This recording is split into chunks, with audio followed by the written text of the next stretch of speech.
We wasted a lot of time as an industry, reinforcing things that should never have existed anyway. Construction first is what we are. Our customers value it because we speak their language. I, for one, would love the tech side had come forward and said, here's a different way of thinking about how you deliver these buildings. There's a lot of moving parts. There are people on site. You're interacting with designers, architects. They're all positioned in different places. Now imagine throwing fragmented softwares to them. It's helping no one.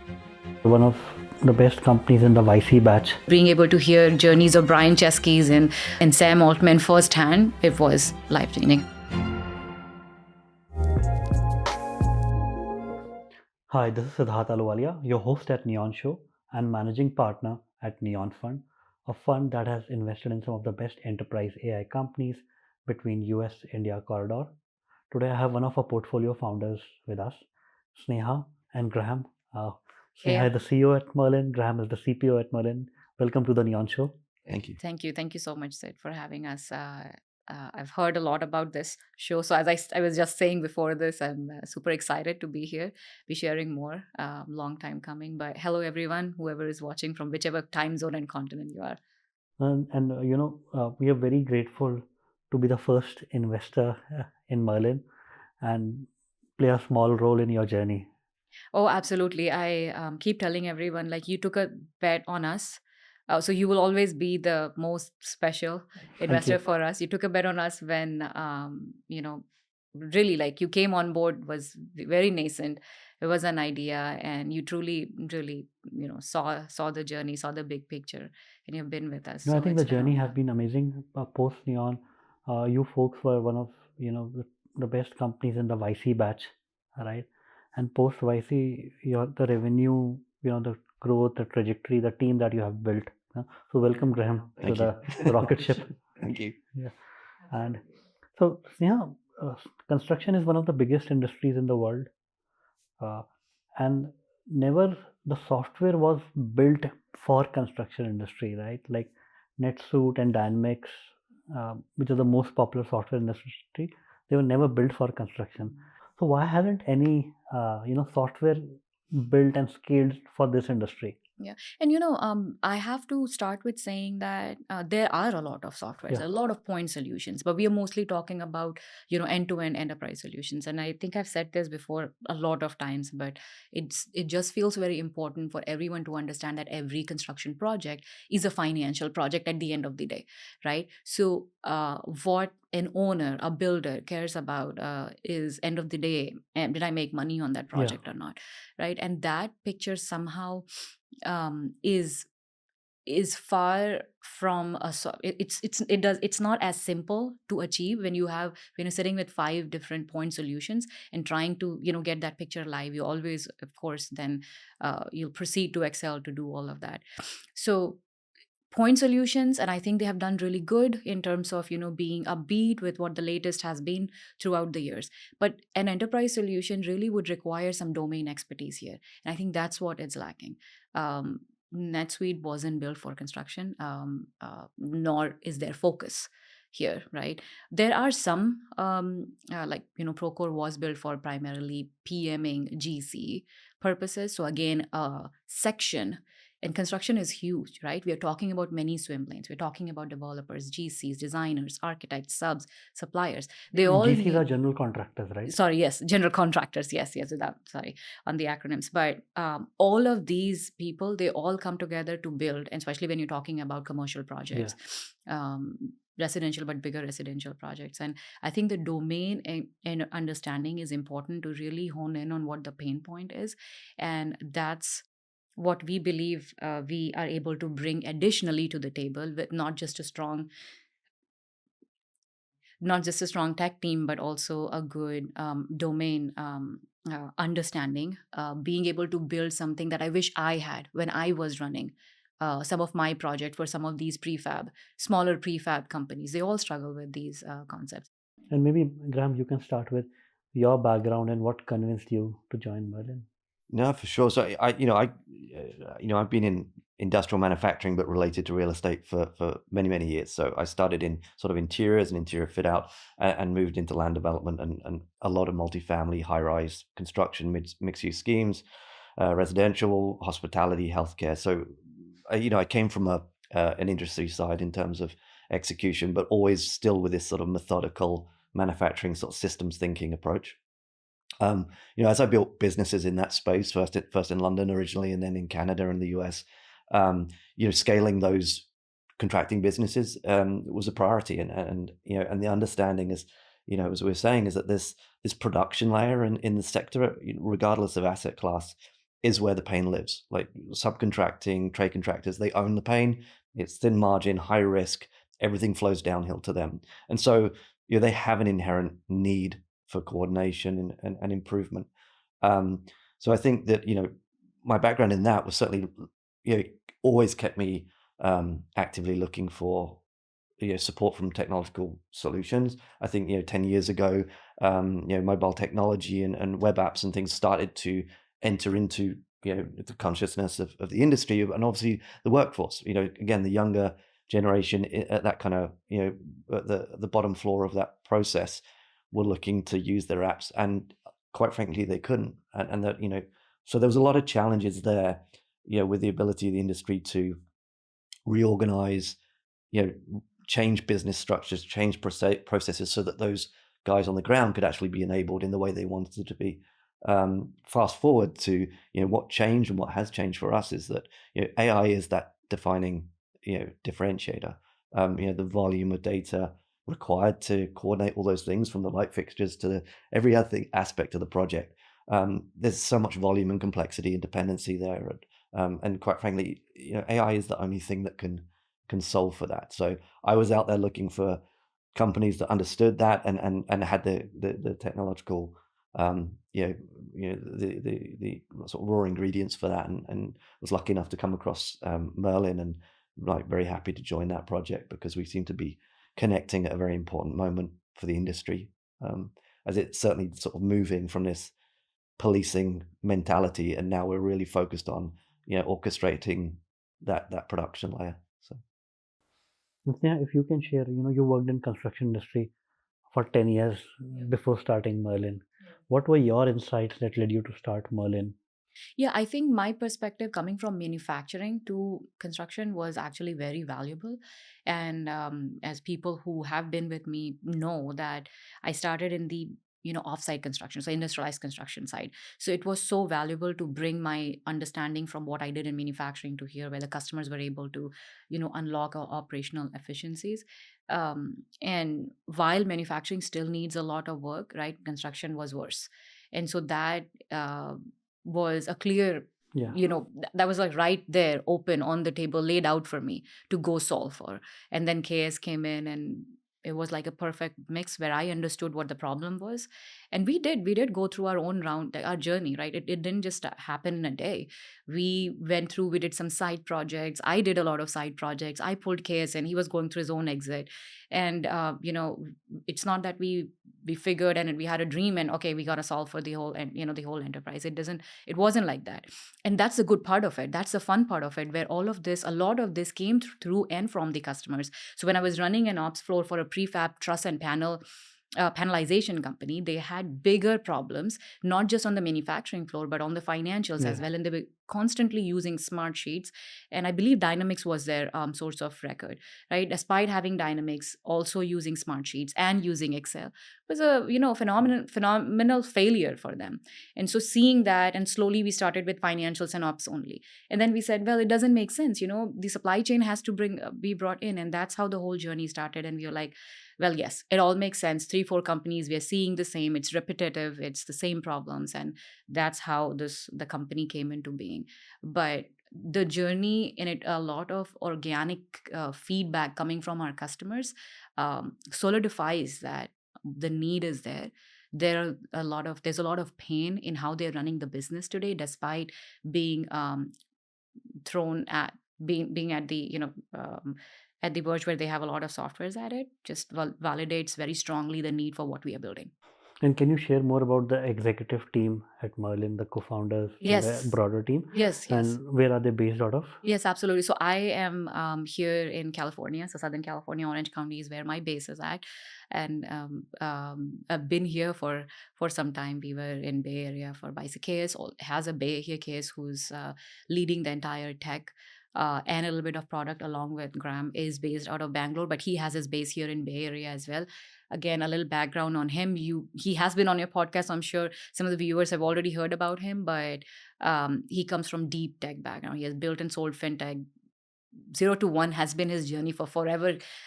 Him being in this whole world of corporate and doing this work, so very strong technically. I'm super blessed to have Graham join us here as leading the product, given his experience Yeah. in both tech and then Anthika, of course, comes from deep backgrounds, early backgrounds from Rippling.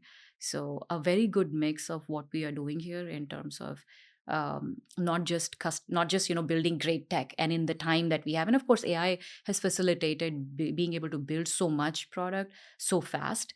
We are very happy, and I would say somewhere even proud about what the progress we have made, but also the expertise that we have as customers, as being so close to customers and understanding their pain points so well makes us very uniquely positioned to solve for our customers. We speak their language. They believe in us. They believe in the product because they know we are speaking their language.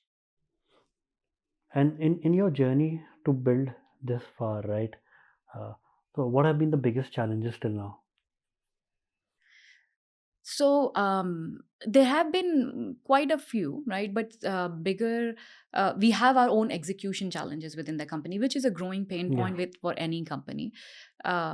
I would say that we did not have to do a lot of convincing when it came to AI, because I would say OpenAI did a great job there. People understand the value. I would say right now the bigger challenges are how do we scaling fast, being able to serve all these different swim lanes that I was talking about, the customers, and bringing them on our platform.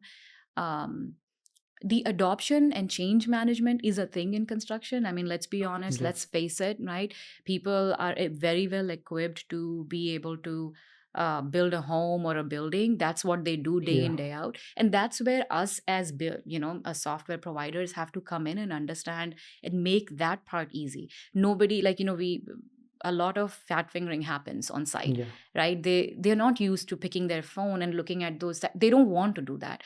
So how about deploying voice agents, which is what we are doing, right? So people on site just pick up their phone, talk about their status, and leave, right? As simple. So as long as we are focused in making their life easy, where minimal touch point, and we pick up all the data, I think they're happy about it. But yeah, of course, we have to make sure that we are growing fast and we are able to scale the team. And can you talk about like a couple of your customers and how you have solved problems at scale for them and how you have grown with them? Yes, no, absolutely. I think our very early on customers, again, I have to say modular guys. I mean, they have been with us. It's our very soon, very fast, within 6 months, it was our bread and butter. Also, given my network, it was easy to acquire those customers. And if you go back to them and you ask them and about us, I think the best part for them again was being able to see their budget for each project live at any point. He's on the road, he's able to pick up his laptop or phone and be able to tell, okay, I've already for this particular cost code in my budget, I'm already over or under, and I'm able to take decisions proactively versus being reacting to it, is something that they feel super powerful about. And I mean, I'll give you an example. Like there was a custom home builder Yeah. trying to build, a home from scratch, and the lights that we see here were not placed properly. Yeah. And so the contractor, and by the way, they didn't own a section of the contractor who was doing the electrical and the light side.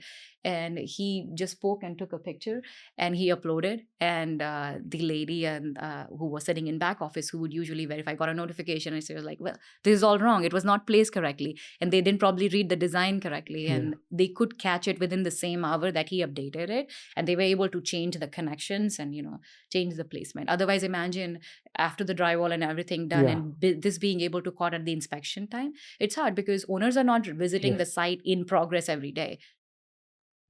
And in the last 8 months since you have been with Merlin, what is the biggest pain point that the customers tell that they face in this industry from a technology perspective? I think it's they run up against a moment where they understand that it's not necessarily the technology, and that there is some fundamental gap or lacking in their own business system. And I think what's really important for for companies like ourselves that have carry the power and the potential of this tech and have commercialized it, our go-to-market really needs to figure out and work well with those customers to help them, bridge that. I say we're talking about the production layer, the manufacturers, the small businesses essentially that are powering all this output.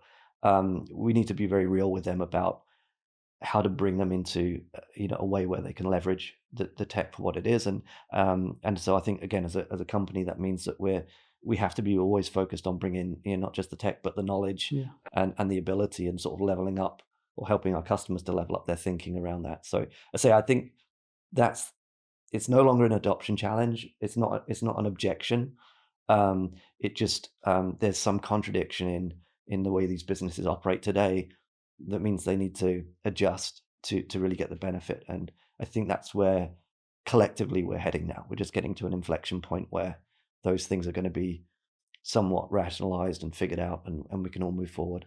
Sneha, Merlin's website says ERP space needs a revolution, so we built one. What do you mean by that?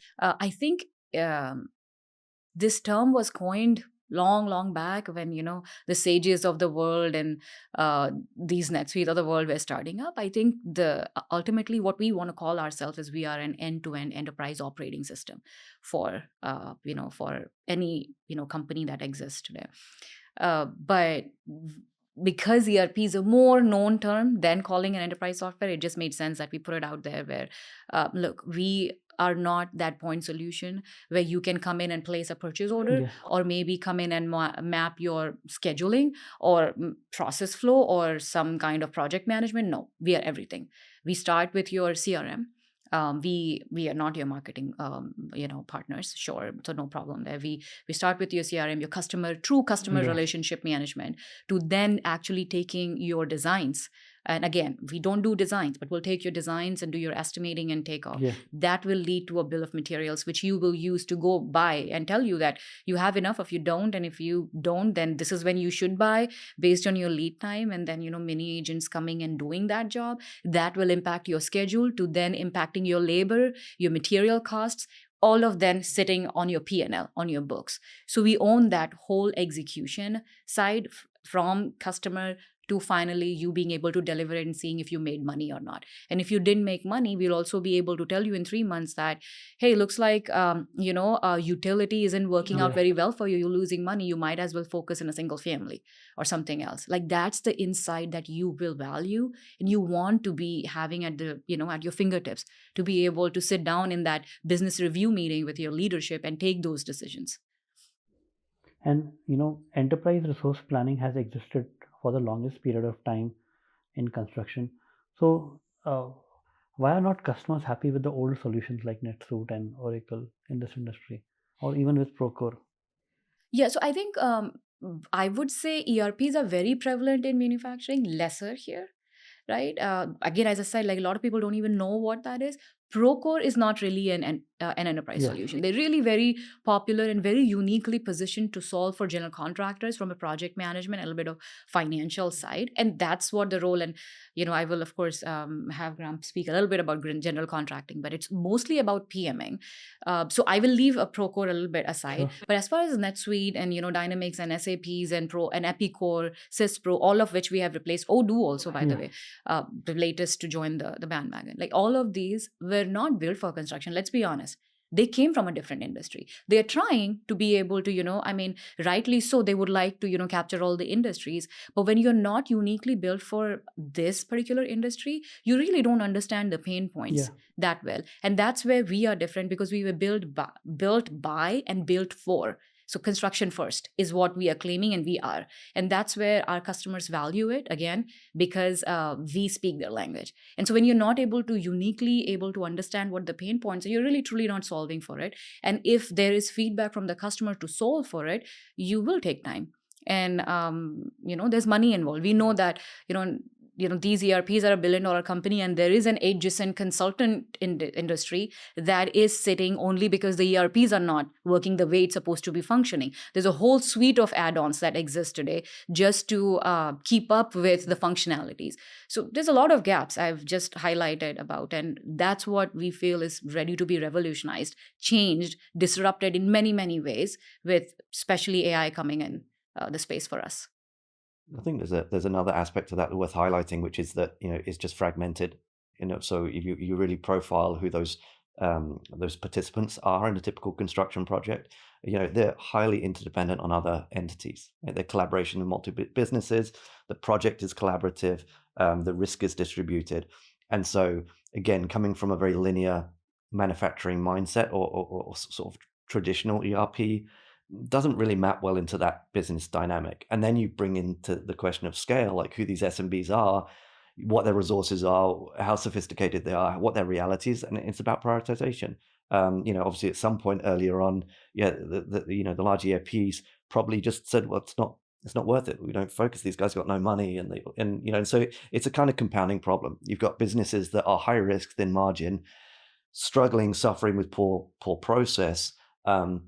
But that means that have very little resource to then reinvest in their own future. And I think that often gets lost, is that we tend to not, as an industry, we focus on the sort of aggregation of that with large, general contractors and people like that. But the reality is their businesses all exist on the shoulders of a small business. And so I'd say that's another reason why that you haven't seen that adoption. And when you do see a business that wants to professionalize its processes, they're only ever in control of a piece of it. And so the results can be limited by their ecosystem, their network, everybody else that they depend upon. And so I think that really you need to think about how, with something like ourselves, which is a little bit more porous, a lot of network effects, we can expose people through projects, environments, and there's a way to kind of like level up that group in a way that it's just never happened before.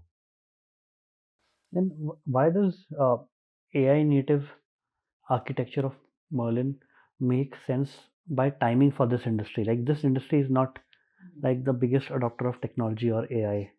As Graham highlighted a very good point that came to mind was, if construction isn't something that is sitting in a factory and done, there's a lot of moving parts. There are people on site. There are people you're interacting with, designers, architects. They're all positioned in different places. Now they're already fragmented teams. Now imagine throwing fragmented softwares to them. It's helping no one. It's definitely not helping the owners. So that's the unique value prop that we are solving for. And let's say if you talk about the entire construction industry in the US, who are the different players, like general contractors, folks who build modular homes? Yeah. If you can detail that out. Yeah, I think there is a whole swim lane we talk about, but of course we started with modular, and a lot of people don't understand modular. So anything that's any setting where you're able to build a home or a panel or a pod or whatever that is within a factory setting is pretty much off-site construction, is how we talk about it. It could be volumetric, industrialized, Yeah. hard making. We have shed builders Yeah. on our platform, so that's off-site, I would say, construction. And then there is a site build aspect of it, which is what we are all familiar of. Wherever we are living, it was probably built on site, which involves a lot of players, which is there's a developer, there is an architect and designer. We're talking about GCs who will be PMing your project, and then subs and suppliers involved in the whole value chain. So these are all the different user personas. And thankfully, we have been able to work uniquely with a lot of these people that I just named here. And as Merlin, you work with all of these stakeholders and different kind of construction. We are working with developers / who also do their own GC work, right? And that's where replacement of Procore comes in, right? Lots of subs, and then custom home builders are uniquely positioned to be used. Just again, some of they are forgotten players, we call them, right? Nobody has really catered to them or the remodelers uniquely, and there are many of them that we could easily scale for. And then comes the complex ones, which is the high rises, the mid rises. I have not even spoken about it, and Graham can allude more on that, which we are super excited about where we are heading there. Yeah, I mean, obviously there's all shapes and sizes of construction project, but I think, for us, again, just to narrow it down, like, there are, there are stakeholders that we're solving for. We have to deliver to value to a lot of those constituents. But on the customer side, then it is contractor and supply side, right? We're looking really at who has a physical deliverable into a project, and if you have owned that at any scale, from a home builder in a relationship with a end user, or you're a commercial builder or a developer. We really want to look to that production layer, and for the people that are actually have a duty of fulfillment around the project. So that it encapsulates a large profile, but we then narrow that down to, like, who's on the execution side, who's responsible for delivery. Those are our customers. We have to help them satisfy all their stakeholders, but that's something different. So I'd say that we're not looking to sell to everybody, but we need to have a lot of empathy for everybody's needs. And right now, let's say a construction project is worth $100 million. What part of their total project spend would be spent in technology and solutions like Merlin? So, I would say we are seeing it differently for different, again, Yeah. these user personas that we are talking about. And it also depends. Something uniquely we have learned ourselves is the value add, right? Yeah. We're talking about the bigger projects. Clearly you can see 2 to 3% of the overall project is going to technology, and doesn't have to be just Merlin. There's a Yeah. lot of other stuff. But then people who are recurring building this, technology sits at the core of what they are building, right? It could be 5%, depending, but I mean, definitely not more than that. I haven't seen Yeah. them spending more, and then rightly so, because the margins are thin. But then if you're doing repetitive modeling, technology has to be there to enable them see the efficiencies through. But then bigger projects, where we're talking about developer projects, I do see 1 to 2% of the spend going into So, for example, in a developer project worth $100 million, would they be spending like 1% on Merlin? I would say that definitely a good person, not just on Merlin. Again, we don't solve for some of the others, but definitely 1 to 2% of their spend definitely goes on technology. Yeah, I think there's also a way to think about this. It's not just about saying, okay, what's available as a technology spend, but if you look at that same $100 million and you say how much is still left on the table, how much of that value is currently up for grabs to any business, there is a substantial piece, like, again, in terms of the level of waste, inefficiency. So in that $100 million that's getting spent today, I would say that there's still a much bigger available slice to whoever wants to deliver that value. And so the value exchange is there. Everyone wants to see the cost of construction coming down, but in that, layer upon layer of margin in and padding and risk and waste. And I think it's fair to say that that's the technology spend. That's what's available. Right? Whoever solves for that has an entitlement to a piece of it. And you went to YC, right? So, how did YC shape up your thought process? Yeah, YC was huge. I cannot, like, it's like a life event that has happened to us as founders. There's so much to learn, and especially for me, because I'm a first time founder, Yeah. right? KS knew a lot about YC. I have to say that a lot before So, he came in, but for me it was all new, and being able to meet some I think that there's something about the whole community of YC. There's something about being around some very, yeah. very intelligent people, thinking very differently than what you would not usually come across. And then getting access to some of our partners in YC are phenomenal. They've already lived this journey, done their IPOs, and also grounded us a lot in many sense, being able to have some very normal conversations while outside. There are people being able to hear journeys of Brian Chesky's and Sam Altman firsthand. It was life changing, I would say.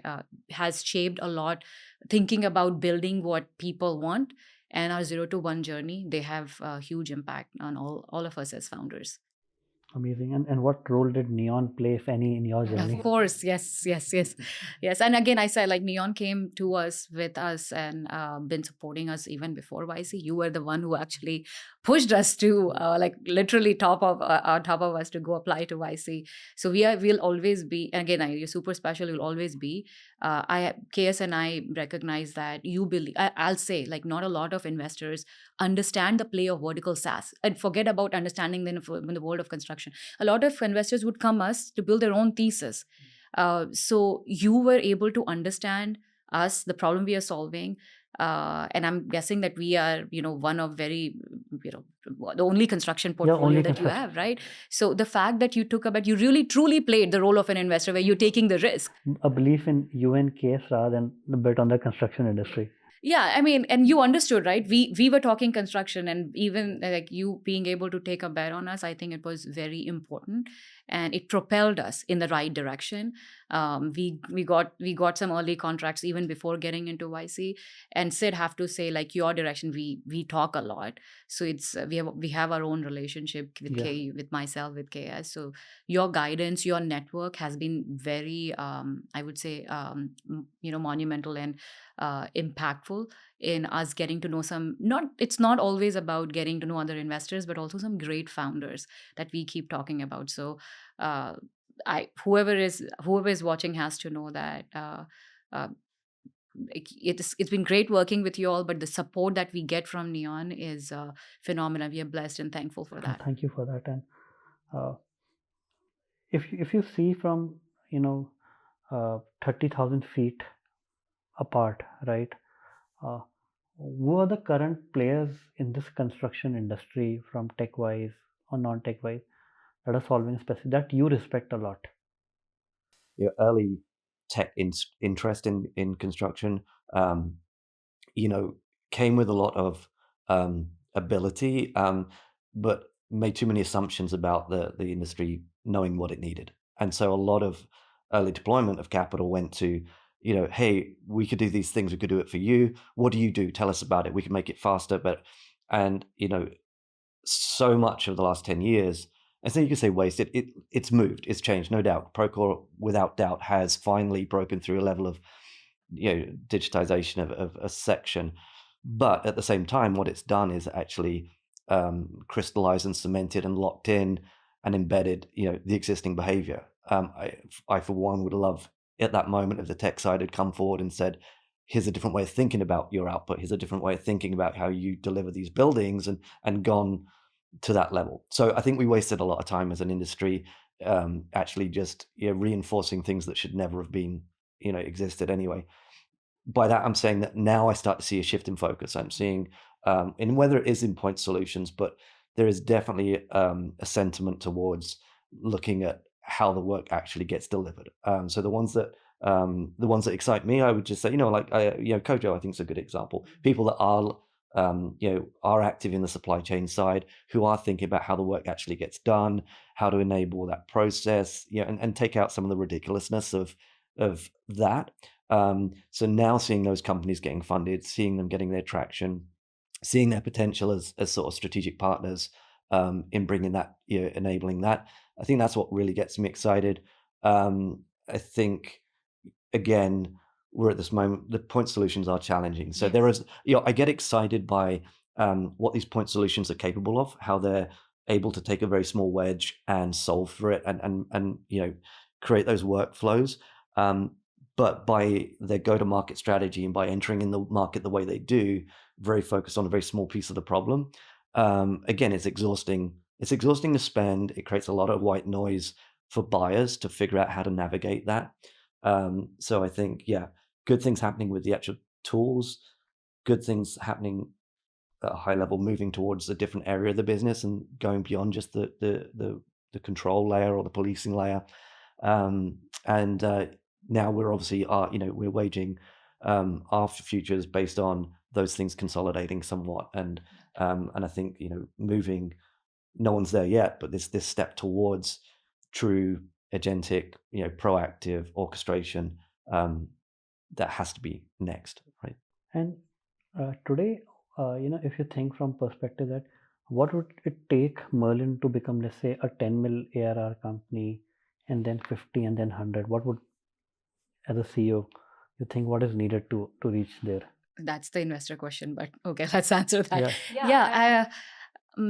I'll be honest. I mean, I think about the next milestone, and I don't think about, I'm thinking about the 10, and the 50 will come from there, right? We thought about the 1 and then the 10 and the 50. Yeah, but you are And thinking right. Yeah. so that's how I think about it. And I do, and I think that helps me break the problem down and see how we scale there. And we talked about the percentage of projects that will play a bigger part. But not only that, as we start working with some of these bigger projects out there, people see value. There's a lot of network effects right there happening for us. So and Graham will also be able to add to that.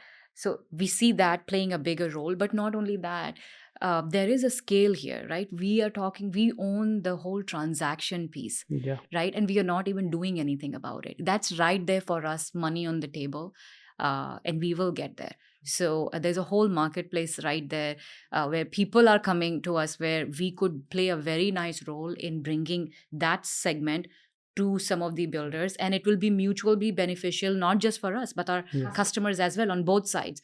So bringing that swim lane to talk to each other will also be helpful. So these are right there for us that I see us being able to scale, enable, and have the right support and be able to deliver value to the customer. So that's definitely a thought in my head on how I'll get to my next 10 that we're talking about. Yeah.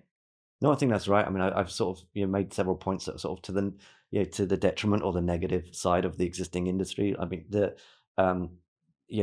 word of mouth and network, more than word of mouth. I mean, network is one of the very positive things about our sector. The pervasiveness of having one customer, and that customer touches 10 or 50 projects a year, and every one of those projects, ultimately incorporates or includes another 10x of users that could benefit from what we're doing. So I think that, to answer your point of how we get there, that's the route. And I think that you at the very beginning of this conversation, you said about our growth and execution and competency at doing that. I think consistency in execution, onboarding, and operational, to make sure that we can support and convert all those opportunities as they come. But they will come through a very organic project network as exposure, our ability, and it gives a very natural contrast. If people will see, okay, well, this vendor is using this system, this other vendor has no system.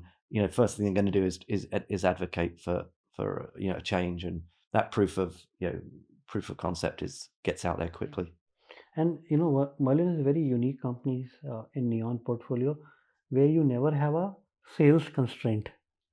Yeah. There's more than always Yes. sales We to all- deliver, right? The delivery is the pipeline that you're always trying to solve for. How did you solve for the sales constraint? I think it happened because I said, like, we were not an overnight thinker. Oh, we dreamt about it, like, let's do it. No, we did. We probably failed early on before coming to this, which I think has helped both KS. So I still come from the, and I it took me some time to make sure that he was also on board and he saw it firsthand. Me just telling him about these problems for years wouldn't have convinced him to join me, right? Because he comes from tech, right? He's solving for some very smart people in tech. And so for him to come in and take this, I say, non-sexy industry and take on this problem is something, it did need some, I would say, eye-opening pain points where he could see it firsthand. He was here sitting with the customers at their plant, seeing it firsthand. That was, that just changed, the thought process there. Again, being able to go after the customers who were in my network helped initially. And then, as we highlighted, word of mouth is phenomenally a very big perpetuator of your value in construction even today. So if you are my competitor, I'll go to your website, I'll see who you're talking to, and I'll go use that if I'm seeing you grow faster. So we still have customer referrals playing a very big part of our growth. So I'm happy. Again, I'm grateful for that. But then I would say, I'm sure they're seeing value somewhere. I'm sure they're seeing that this was built by us. When I talk to, when they talk to us, they sense that I'm not just talking code. I'm talking their language, their technology. And I remember initially when Neon partnered, and much after that, the case or you were the forward deployed engineers.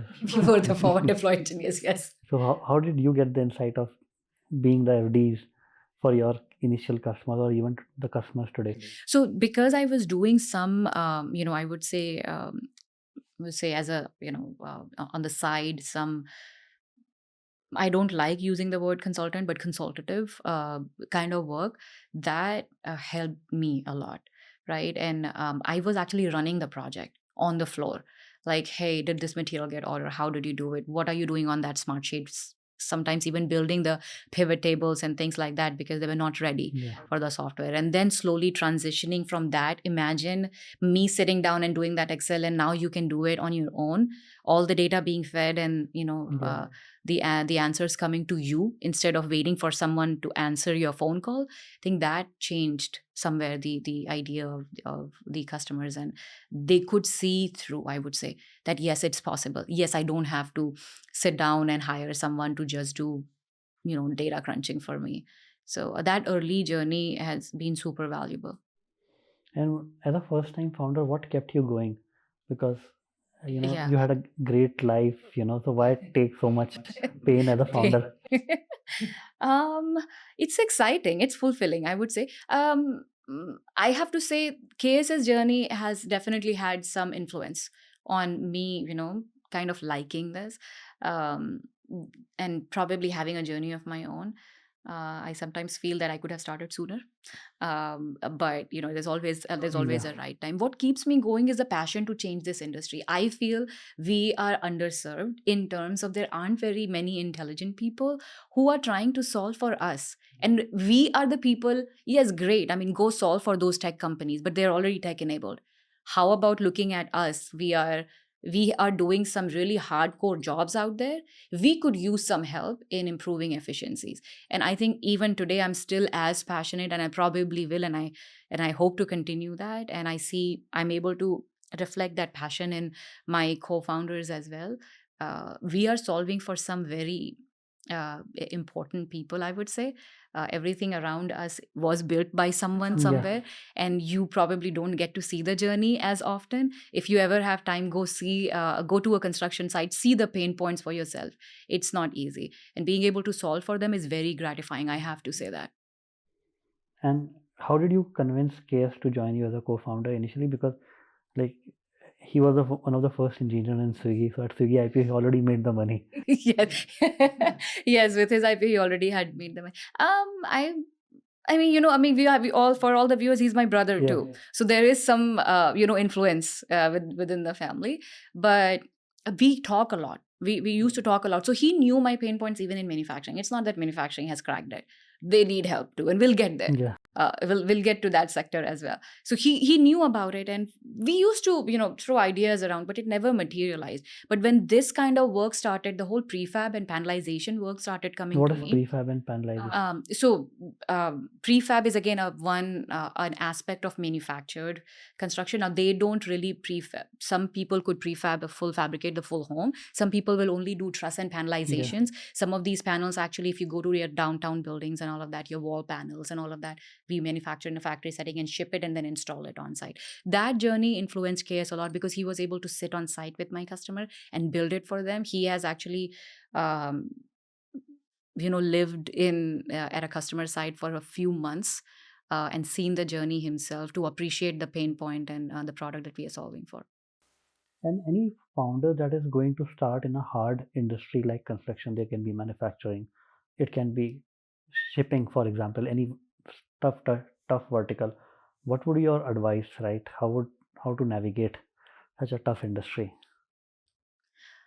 In general, if from my journey, again, I don't know it all, trust me, we all have our own story, and I have my own story. But if I had to share, I would always say that build for something that you know about. um, I would always have built for something that I knew about, because customers appreciate your unique insights. Of course, they probably appreciate your product, but you have to first instill confidence and belief that it's normal. It's like human. You're again selling to human. So if you understand your industry, I'm sure you'll find a pain point and solve for that first, I would say. Once you solve for something that you understand deeply, and say, you're very passionate about healthcare, right? And you want to go solve for it, take the time to understand the industry before jumping on, and just trying to build something because um, don't make it more academic, like because you heard about it from 5 people. I think doing your due diligence with customers will give you so much more insights. I'm not saying anything that is different, that differently heard. I'm telling you from personal experience. Solve for something that you truly understand. Do your due diligence, and don't shy away from actually doing the work. Right? It doesn't hurt actually going to the factory floor, and probably it didn't hurt me to pick up some of those slabs and help people. There's nothing wrong. And when you do that, there's so much, and enlightenment and awakening of, okay, this is the problem nobody is talking about. I think that helps in the founder journey. And let's say you had experience both in manufacturing and construction. How did you choose construction over manufacturing when in your journey as a founder? I think construction loved me more than manufacturing. Let's say that I love the people here. I think the community around me was very supportive. Right, they were very happy to see someone from manufacturing appreciating construction. I would say construction is like $1 trillion industry across the world. Right, It's bigger than manufacturing in the US. it's I mean, it depends on what sectors we are talking about, but overall, I mean, US cannot be the only market we are serving for. Right, if as a founder I'm thinking it's a huge Global market. So market is one part of it, but I also think that manufacturing has grown leaps and bounds in their productivity, so their appetite has grown. That disruption is ready for construction, is ready to happen in construction. I want to be part of that journey. That's why construction. Yeah, I remember at Neon when we was speaking initially and decided to partner. Uh, KS was at one of the construction sites, and he made me talk to the customer, and the customer called the previous software black box. Yes. So I think that clicked for us that, hey, this is a industry where people don't like software. They don't. I mean, and it's not, I mean, if you go look for construction software, there are many point solutions, but it hasn't worked for anyone. And I guess the gap is also from our side as a tech industry. We haven't solved uniquely. Yeah, we haven't everybody taken wants the to solve time. for Microsoft. Nobody wants to solve. Nobody wants to solve for that builder in your neighborhood. Nobody wants to do that. Yeah. No, thank you so much, Sneha and Graham. It was amazing, to drive this conversation with you. And I learned so much, even though I've been an investor for the last couple of years during this. And welcome again, Graham. Yeah, to thank the you so Rocket much. Ship. Thank you so much for having us. I'm super excited and looking forward to seeing the output. Yeah.